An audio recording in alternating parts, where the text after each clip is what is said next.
আসসালামু আলাইকুম সবাইকে। এক বাজারে এসে দেখলাম একজন লোক মাংস বিক্রেতার কাছে মনে হয় মাংস চাইতেছে, মাংস বিক্রেতা না করতেছে এবং 2 টুকরা মাংস দেখাইতেছে। বিষয়টা আমার নজরে পড়লো, তারপর ওনার কাছে ছুটে গেলাম। আসসালামু আলাইকুম। ওয়ালাইকুম সালাম। কি চাইতেছেন? 100 টাকা গুস্তি। 100 টাকার গোস্ত? তো 100 টাকার গোস্ত কি দিব? না দিত না দিত মারে লয়ে খায়। মারে লয়ে খাইবেন?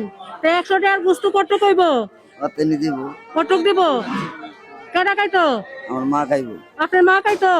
আপনার মা কি আপনার সাথে খায়? আমার লগে। আর ভাই ভাই নাই? ভাই থাকলেও আলাদা হয়ে আছে। আলাদা হয়ে গেছে? হ্যাঁ। এখন আপনার মা বয়স্ক, মা আপনার সাথে খায়? আমার লগে। আপনি কি বিয়ে করছেন? না। বিয়ে করছেন না? তো দর্শক, আমি দূর থেকে বিষয়টা লক্ষ্য করলাম যে উনি হচ্ছে 100 টাকা দিয়ে গরুর মাংস চাইতেছে। তো ভাই, কি 100 টাকার মাংস দেওয়া যায়? ওটুকু হয়? যে এতটুকু মাংস হয় 100 টাকা দিয়ে? উনার মান নাকি মাংস খাইতে মন চাইছে, উনি 100 টাকা নিয়ে আসছে গরুর মাংস নেওয়ার জন্য। আপনার আম্মার মন চাইছে। হ্যাঁ। আপনি কি করেন? মাছ বলে কাম করি। মাছ মলে কাজ করেন? 100 টাকা কই পাইছেন? এই হেলা দিছে জালা। কাজ করছেন পরে দিছে? হ্যাঁ। তো দর্শক, বুঝতেই পারতেছেন উনি হচ্ছে মানে মানুষের মাছ মহলে কাজ করে। কাজ করার পর 100 টাকা দিছে, আর 100 টাকা উনার মা মাংস খাওয়ার মন চাইছে দেখা 100 টাকাতে মাংস নিতে আসছে। তো উনি তো একজন মহৎ মানুষ, কি বলেন আপনারা? হ্যাঁ, মার আবদারটা পূরণ করতে আইছে, ঠিক আছে না?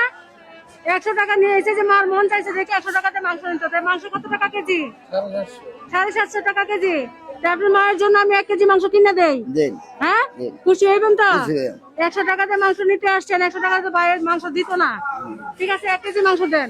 ওনার মার জন্য মাংস নিতে আসছি দর্শক 100 টাকা দিয়ে। তো 100 টাকার মাংস তো দেয় না, আর মার কথা বললে তো সবাই দুর্বল হয়ে যায়। তো আমি খুশি হয়ে ওনাকে 1 কেজি মাংস দিতেছি ওনার মায়ের জন্য। কম খাবো। আচ্ছা, ঠিক আছে। তো আপনারা যারা হচ্ছে মাকে বেশি ভালোবাসেন, ভিডিওটা অবশ্যই শেয়ার করে সব দর্শকের কাছে পৌঁছে দিবেন। ভালো মাংসটা দিবেন। হ্যাঁ, উনি এসে ওনার মাকে নিয়ে মাংসটা খাইবো, ওনার মার মন চাইছে। হ্যাঁ। তো দর্শক, নাকি হয়েছে 1 কেজি মাংস কিনে দেওয়া হয়েছে, আর ওনার হয়েছে মার জন্য মাংস চাইতে আসছিল। তো এখন কি মাংসটা পায় খুশি হয়েছেন? হইছি। হ্যাঁ। হইছি। আপনি কি আপনার মাকে বেশি ভালোবাসেন? আছি। হ্যাঁ, আছি। অনেক বেশি ভালোবাসে। দর্শক, বুঝতে পারতেছেন, আমি বুঝতে পারছি। উনি এসে 100 টাকার মাংস নিতে আসছে তখন আমি বুঝে গেছি যে উনি হচ্ছে ওনার মাকে ভালোবাসে। তো মাংসের সাথে কিছু মশলাপাতি লাগতো না? লাগবো। লাগবো? পেঁয়াজ লাগবো, রসুন লাগবো। পেঁয়াজ লাগবো, রসুন লাগবো। তো আপনারা 500 টাকা দেওয়া যায়, ডান হাতে নেন, এদিকে আসেন। হ্যাঁ, এই 500 টাকা দিয়ে হয়েছে মশলাপাতি যা লাগে তা নিয়ে যাবেন, ঠিক আছে? তো দর্শক, লোকটা হয়েছে তেমন একটা মানে চালাক না, হয়তো সহজ সরল বাজারে বাজারে মানে মাছ মহলে কাজ করে হচ্ছে ওনার মাকে খাওয়ায়, ঠিক আছে না? হ্যাঁ, আপনারা চিনেন তো, গরিব মানুষ তো না, উনি ওনার মারে মানে খাওয়ায়, ভালোবাসে। হ্যাঁ, তো কাজটা কি ভালো হয়েছে? নি ভালো হয়েছে? খুশি হয়েছে না? মার এইটাও আছে, ঠিক আছে, ভালো একটা লক্ষণ। দর্শক, উনি হয়েছে বিয়ে শাদী করছে না, ওনার মার জন্য মাকে ভালোবাসে। মাংসটা পায় খুশি হয়েছেন তো? রিজিকের মালিক কে? আল্লাহ। আল্লাহ। আল্লাহ হয়েছে কি আমাকে মাধ্যম হিসেবে পাঠায় আপনাকে 1 কেজি মাংস কেনার ব্যবস্থা করে দিচ্ছে। যেহেতু আপনি আমার জন্য দোয়া করবেন, তো দর্শক দেখেন উনি বলতেছে আমার জন্য দোয়া করবে। আপনার আম্মাকে বলবেন আমার জন্য দোয়া করতো। হ্যাঁ, নামাজ পড়ে না? আচ্ছা, ঠিক আছে, আপনার আম্মারে কইেন যে আমার জন্য দোয়া করতো। হ্যাঁ, যে কাকা আমারে মাংস কিনে দিছে, ওনার জন্য দোয়া করো, ঠিক আছে? আচ্ছা, ঠিক আছে। তো আমাদের এই ধরনের মানবিক কাজগুলো বেড়াকালি যাইতো ভাষা যাই না। যাইতাম না। কেন আচ্ছু তো রে দেখতো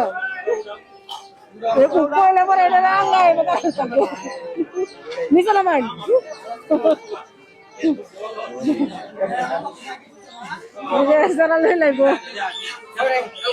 তো আমাদের এই ধরনের মানবিক কাজগুলো ভালো লাগলে অবশ্যই পেজটা ফলো দিয়ে ভিডিওটা শেয়ার করে সব দর্শকের কাছে পৌঁছে দিবেন, সবাই যেন দেখতে পারে। সবাই ভালো থাকবেন, সবাইকে আসসালামু আলাইকুম।